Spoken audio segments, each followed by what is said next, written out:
Rawalpindi Express has left the station.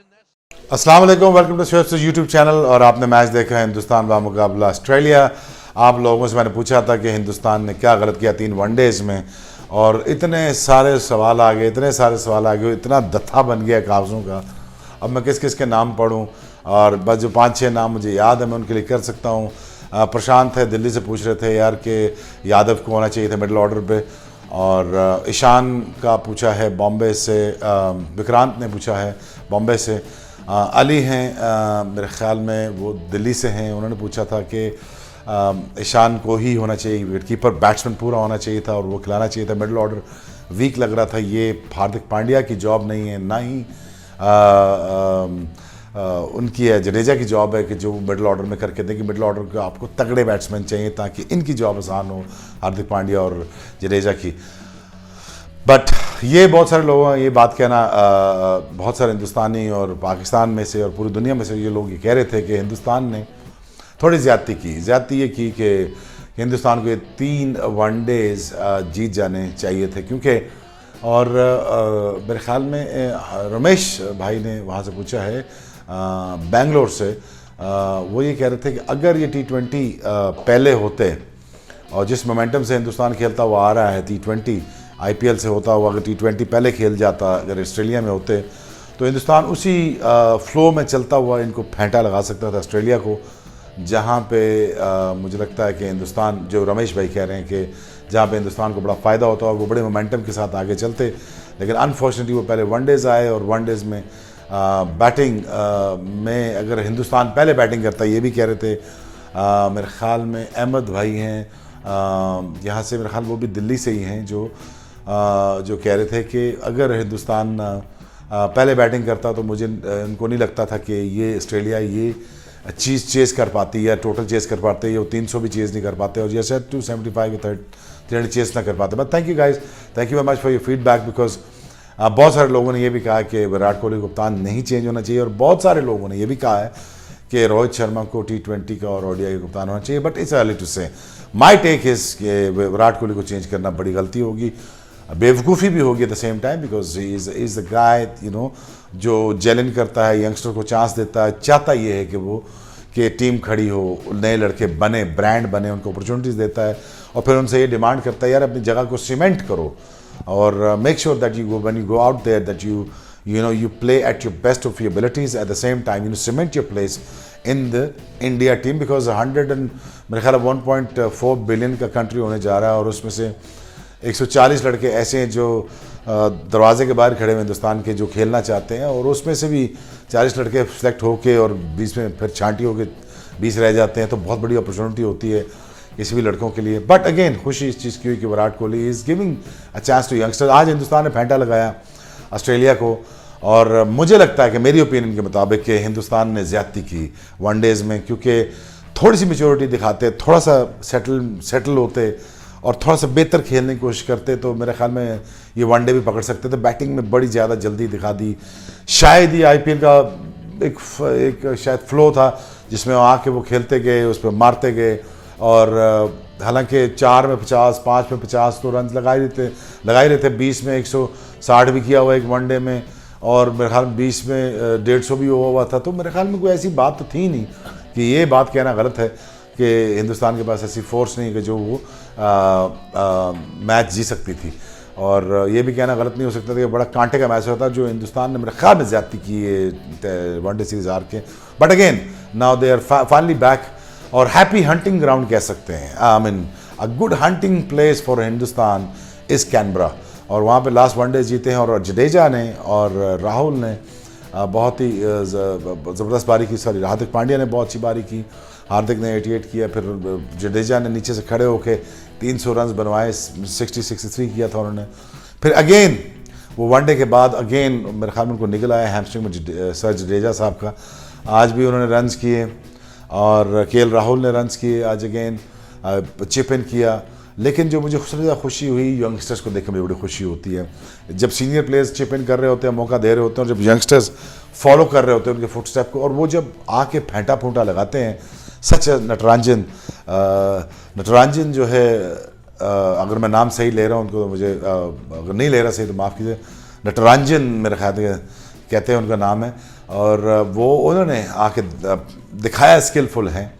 Siraj साथ गए हैं, नटराजन साथ गए हैं, और नटराजन खेले हैं, बहुत अच्छा लगा।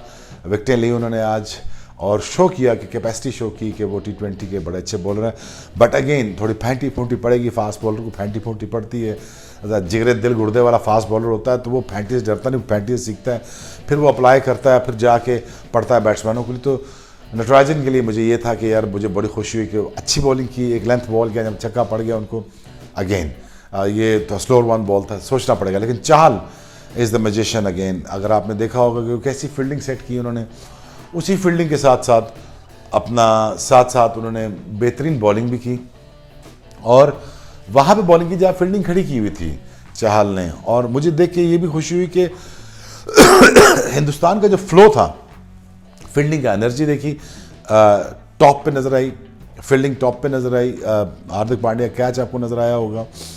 अगेन जो रेवलेशन, जो मुझे बड़ा दुख होता था जिस लड़के के लिए यार कि इस लड़के को खेलना चाहिए। मैं 2013-14 से जब से मैं हिंदुस्तान गया काम करने, तो 4-5 साल वहाँ मैं रहा, तो मुझे संजू सैमसन का मुझे बड़ा दुख होता था यार, ये वो लड़का है जिसमें वो कैपेसिटी है कि एक बहुत बड़ा प्लेयर बन सकता है, और उसको आना चाहिए आगे। अगेन ये सिस्टम की खूबसूरती है हिंदुस्तान के कि वो भूले नहीं संजू को, और सैमसन साहब ने आके आज अपना जलवा दिखाया, 15 पे 23 किया उन्होंने। अगेन मुझे ये खुशी होती है कि now the series alive now, alive in terms of, मुझे लगता है कि हिंदुस्तान जीतता है यहाँ से। जहाँ पे 3-1 हुआ है वनडेज़ में, वहाँ पे हिंदुस्तान को चाहिए गुस्सा निकालना चाहिए, 3-0 करके, ताकि फेंटा लगाए ज़रा अच्छा सा किस्म से रगड़ा, और थोड़ा अपने ज़रा मोराल को ज़रा जगाना पड़ेगा ज़रा दोबारा कि यार चलो हम हारे तो हैं वनडे सीरीज़, तो 3-0 ये T20 में मारते हैं ताकि एक ज़रा फाइटिंग फैक्टर वापस आए। So it's a great to see that Hindustan is doing well. और अगेन मुझे यंगस्टर्स की बड़ी खुशी होती है, किसी मुल्क का यंगस्टर हो, मुझे बड़ी खुशी होती है कि वो आता है, परफॉर्म करता है। He takes the charge, when he takes the charge and when he runs his own show within the show out there in the middle of the field, I get the goosebumps, so मुझे बहुत खुशी होती है कि जब लड़के youngster perform करते हैं और जब स्टार बनना चाहते हैं, मेगा स्टार बनना चाहते हैं। इसके लिए परफॉर्मेंसेस का होना ज़रूरी होता है, इसके लिए मैच विनिंग एबिलिटी का होना ज़रूरी होता है। Jadeja again it's probably an asset for Hindustan team when it comes to shorter format. उसने वो करके दिखाया, और खुशी इस चीज़ की है कि in this latter part of his career, जहाँ पे ये काफ़ी अर्सा हो चुका, 6-7 साल हो गए, 8 साल हो गए हिंदुस्तान से खेलते हुए, और लंबा करियर होना चाहिए, 6-7 साल और खेलना चाहिए। लेकिन chipping in every now and then, he chipping in with the bat, every now and then is chipping in with his bowling. So मुझे होता है कि प्रोडक्टिव क्रिकेटर है जडेजा। और केएल राहुल कीपिंग में मैं थोड़ा सा हेजिटेंट हूँ उनके बारे में, लेकिन अगेन ये देखने की खुशी मिलती है कि वो रन्स करते रहते हैं, he is always in the runs. So having said all of that, good luck to India, a very happy hunting ground for India which is Canberra. But now अब गुस्सा उतारने की बारी है। गुस्सा ऐसे उतर सकता है कि 3-0 मारें और खोपड़ी में मारें उनकी ऑस्ट्रेलिया की, और 3-0 जीत के गुस्सा बराबर करें, गुस्सा निकालें। गुस्सा निकालना चाहिए हिंदुस्तान को, क्योंकि वनडे सीरीज़ हारे हैं, अच्छा नहीं लगा। चलो अब टाइम आ गया है, पकड़ लिया पहले T20 में 3-0 करके, उनको तसल्ली दें, ज़रा उनको ज़रा सहलाएँ अच्छा करके। और अपनी फीडबैक प्लीज़ मुझे देते रहिएगा, क्योंकि मैं आपकी फीडबैक पढ़ता रहता हूँ। बहुत सारे लोग सब्सक्राइब किया हुआ मेरा चैनल है, बहुत सारे लोग अच्छी बातें लिखते हैं, बहुत सारी नॉलेजेबल बातें लिखते हैं, जिससे मेरे इल्म में बड़ा इजाफा होता है। उससे मुझे ये पता चलता रहता है कि आप लोग कितना कीनली फॉलो करते हैं क्रिकेट में ऑल अराउंड द वर्ल्ड। और मुझे ये भी खुशी होती है कि मेरे चैनल में कम से कम लोग बदतमीज़ी नहीं करते, और बड़े अच्छे अखलाक के साथ पेश आते हैं, और कोशिश करते हैं हिंदुस्तान पाकिस्तान की कोई ऐसी उल्टी सीधी बात नहीं करते आपस में। और मैं भी कोशिश करता हूँ यार कि जितना रिश्ता बेहतर हो सके होता रहे, और इंशाल्लाह आगे आने वाले वक्तों में अच्छे टाइम आने वाले हैं क्रिकेट पे भी। और दूसरा जो मुझे एक शिकायत रहती थी हमेशा, और वो आपसे सवाल है मेरा, इस चीज़ के बारे में सवाल है। देखें, 3 दायरे, 3 सर्कल, ये ज्यादती है फास्ट बॉलर के साथ। 2 नए बॉल फिर ज्यादती है फास्ट बॉलर के साथ। देखो यार, ये 300 350 स्कोर करवाना, 400 स्कोर करवाना, यार ये कहाँ का इंसाफ है? ठीक है, हाँ, एक बॉल हो, रिवर्स हो रहा हो, पुराना होता है, सीम निकली है, फटा हुआ बॉल आके फिर उसको हिट मारना बड़ा दिल गुर्दे का काम है। फिर पता चलता है बैट्समैन की कैपेसिटी का। फिर जब 6 बंदे दायरे के बाहर होते हैं तब पता चलता है, फिर पता चलेगा कि सचिन तेंदुलकर, इंजमाम उल हक, जावेद मियांदाद, जहीर अब्बास, ब्रायन लारा, ये जो बड़े नाम हैं, इन्होंने कितने मुश्किल से रन किए होंगे 10,000। ये आज के दौर में होते तो एक एक बंदे के 20-20, 22-22 हज़ार रन एक एक बंदे के होने थे, और 2 नए बॉल होते तो मार मार के भुरकस निकाल देना था फास्ट बॉलर्स का। लेकिन यार, ये मैं आपसे सवाल पूछता हूँ यार कि ये दायरे कम होने चाहिए। एक दायरा 15 ओवर का होना चाहिए, एक बॉल होना चाहिए, बाउंसर अलाउड होने चाहिए, ताकि आपको भी मज़ा आए यार देखने में। कोई लड़ाई हो रही है, कोई बाउंसर पड़ रहे हैं, कोई दिमाग मुँह फट रहे हैं, कोई पसलियाँ टूट रही हैं, को पता लगे बैट्समैन अपना स्किल दिखा रहा है, फास्ट बॉलर अपना दिखा रहा है। अब 3 बंदे बाहर दायरे में, अब 4 बाहर दायरे में, 6 अंदर, यार मार मार के तुमने बेड़ा गर्क कर दी क्रिकेट का। So what do you think about this guys? Must tell me that. और मैं फिर अगेन आपके कमेंट्स पढ़ूंगा और कोशिश करूंगा, क्योंकि आप इतना लार्ज नंबर ऑफ नंबर में भेजते हैं, आप सवाल भेजते हैं, मैं सारे भूल जाता हूँ। बट शुक्रिया, बहुत बहुत शुक्रिया आपका। अगेन बहुत बहुत मुबारक हो हिंदुस्तान को। कीप गोइंग और गुस्सा निकालें 3-0 का। और जो मैंने आपसे सवाल पूछा इसका जवाब दीजिए। Shoaib Akhtar YouTube channel, do not forget to press the icon button and to subscribe my channel. Love you all. Take care. Bye. Indy Express has left the station, that's for sure.